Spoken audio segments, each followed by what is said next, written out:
How long should an outline be? There is no specific length for an outline. You know, some people are far more detailed in theirs than others. Like for me, my outlines are long because I put everything in there. Everything. And so mine are kind of long, but they don't have to be. They just need to be clear, right? So you need to ask yourself, what do I need to write down so I understand where the story is going? And if I give it to somebody else, they understand where the story is going. So that can vary. I have outlines for a science fiction feature that's like 80 some pages long. But in science fiction, we're also dealing with rules and trying to explain things and blah. So there's all kinds of stuff that takes up space in the outline. But it just depends. Do you add personality details in your character descriptions? Yes, I do. Because if not, what am I learning about the character? What does it really matter that they're just woman 18? Like, what did I get? Right? Now, with that being said, some stories, that part doesn't matter. Some stories are about your every man or every woman, and it's just a person. It doesn't really matter, right? Not most stories, but some. Like, especially if it's, well, don't let me get to lying and start calling out movies. But for the most part, who I am affects how I behave. So the more you can tell me about that character, the more I can now have context to know this character is doing this because of who they are, not because the writer just needs them to be doing that kind of stuff. So yes, I like to add personality traits in my character descriptions. How do you protect your writing as it relates to getting a script proofed? The only way you protect your writing at all is via copyright. That's it. That's all you can do. And then send it to someone you trust. If you don't trust them, don't send it to them. Is it important to outline an entire series in addition? I think I just answered this. Was it you, Chelsea? Or was it somebody else? So in a writer's room, you have no episode if you have no season. So you have to know where the season is going in order to know what the episodes are going to be. So yes, you should, if you're in a writer's room, have an outline for the entire season and then do outlines for every episode. If you are not in a writer's room and you're just writing a pilot, you don't need anything but the pilot. Nothing but the pilot, unless you are producing it all yourself because you got so much money. I hope you do. Yes, you have so much money that you're producing the whole thing yourself and you're only going to be looking for distribution after that. That is the only reason you need to be considering doing anything else for the season. Do you need to know, generally speaking, where the series is going? Yes. Do you need to know, generally speaking, what we could see in episodes 2, 3, 4, 5? Sure.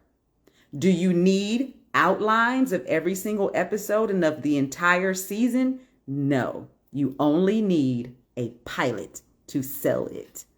And then you need those answers, generally speaking, because that's the conversation, right? We need to know if the series has legs. So the conversation is, this is where I see the season going. This is where I see the series going. This is what I think can happen in some of the future episodes. Yes, you need to know that. But that's just information for you. As far as full outlines go of each episode, no. If you're in a writer's room and then you are assigned a script for that season, you're assigned the episode, then now a part of your assignment is to write an outline for that episode first, to have it approved by the network, the studio, the showrunner, and then you get to go write the actual script. So hopefully that makes sense to you guys. Enjoying the video?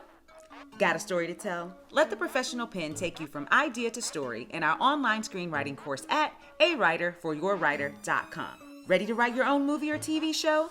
Go to awriterforyourwriter.com. Now, if you answered this already, but what's the difference between outline, synopsis, and treatment? The only the synopsis, a synopsis can be like a paragraph long, right? A synopsis can be a page long.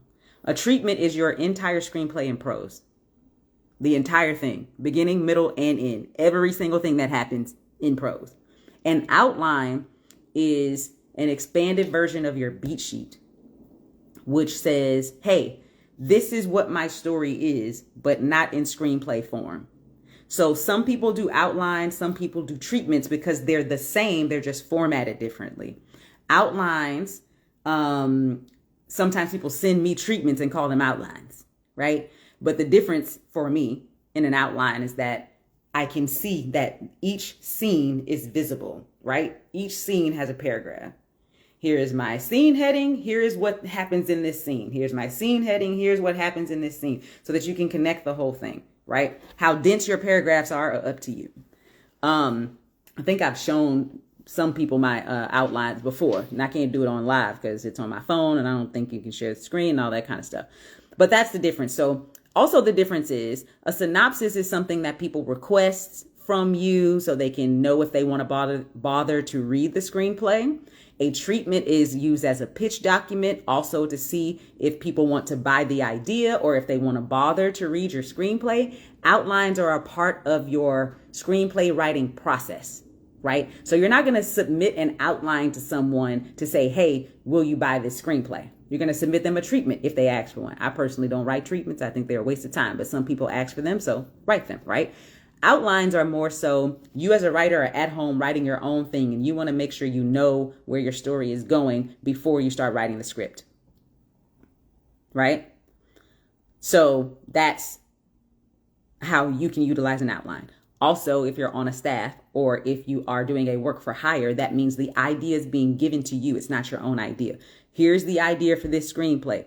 Go write an outline first before you write the script, because you can go straight to script and it'd be terrible and not what they're looking for, etc. So you'd rather start in the outline stage. Hopefully that answers your question. Can you define the engine that drives your series? I'm not sure what you mean. Do you mean the story engine? Basically that means what's the thing that we see episode to episode that connects the premise of this series? What's your series mechanism, your story mechanism, your story engine? People kind of call it different things. And so the best way to think about that is like if we're watching Scandal, it's the scandal of the week.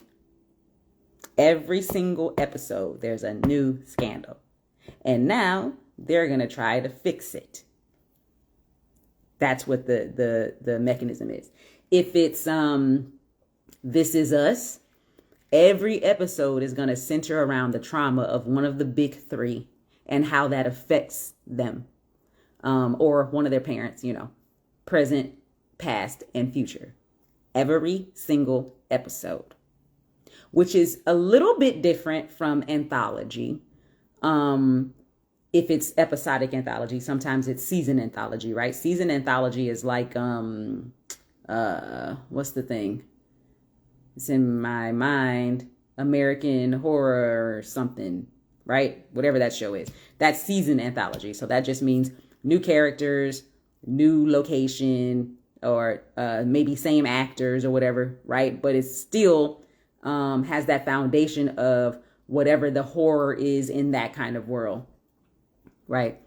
Whereas if it's episodic anthology, what we know, like a Black Mirror, right? What we know is that every episode is going to have some kind of creepy stuff happening with technology or something, right? So that's what they mean by story engine for a series, right? Something connects all of these episodes. If the episodes aren't connected by that foundational thing, then they're not really all the same television show.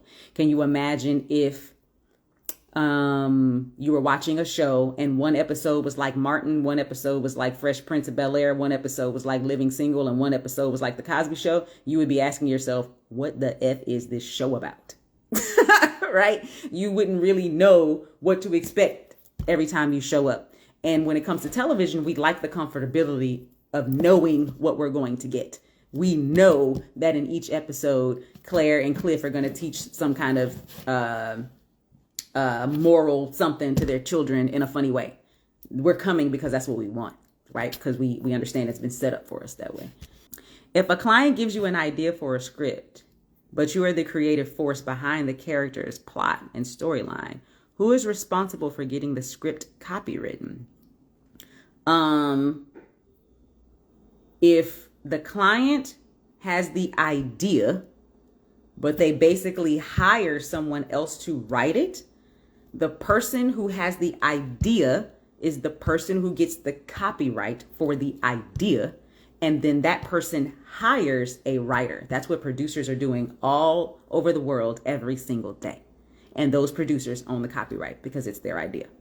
You, however, should be the only person who gets the written by credit because you are the only person who's physically writing. But it's not yours. It's theirs. That's what producers are doing every day. Thanks for watching. Need help with your screenplay? Go to awriterforyourwriter.com. That's awriterforyourwriter.com.